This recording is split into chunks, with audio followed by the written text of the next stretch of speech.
Предложените измени на Законот за минерални суровини и на Законот за концесии и јавно-приватно партнерство отворија нов судир околу тоа како државата ќе управува со природните ресурси, рударството и приватниот имот.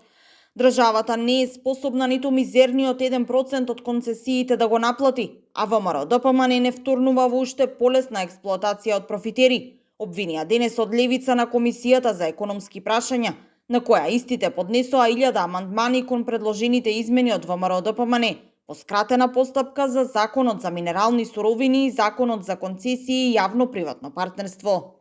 2024 година од топ 5 рудници, значи зборам само првите 5 рудници по профит, имаат приходи од 265 милиони евра, од кои што 73 милиони евра чиста добивка.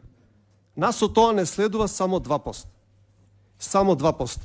Значи, вашиот план за отварање на рудници во Македонија, посебно во југоистокот, не е план за развиток на Република Македонија по примерот на Република Кина. Да е така, на Народна Република Кина, да е така, вие прво ќе отпочнете процедура за национализација на постоечките рудници.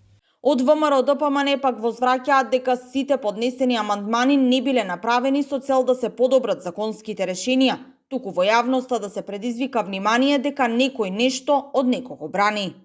Државата прави целосна регулација на начинот на управување со рудниците, че нема дерегулација. Она кое што со други зборови сакавте да го представите во јавноста, дека Македонија станува држава во која што нема да важат законите, тоа не е вистина.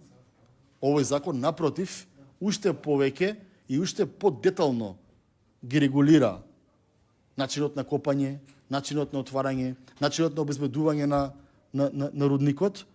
Еколошките организации пак алармираат дека станува збор за пребрза постапка без суштинска јавна расправа. Остра реакција има и од Здрава Котлина, која тврди дека измените кај минералните суровини отвораат простор концесионер да добие дозвола за експлоатација и пред да заврши постапката за експроприација, што според нив создава правна несигурност и ризик од судири околу приватниот имот.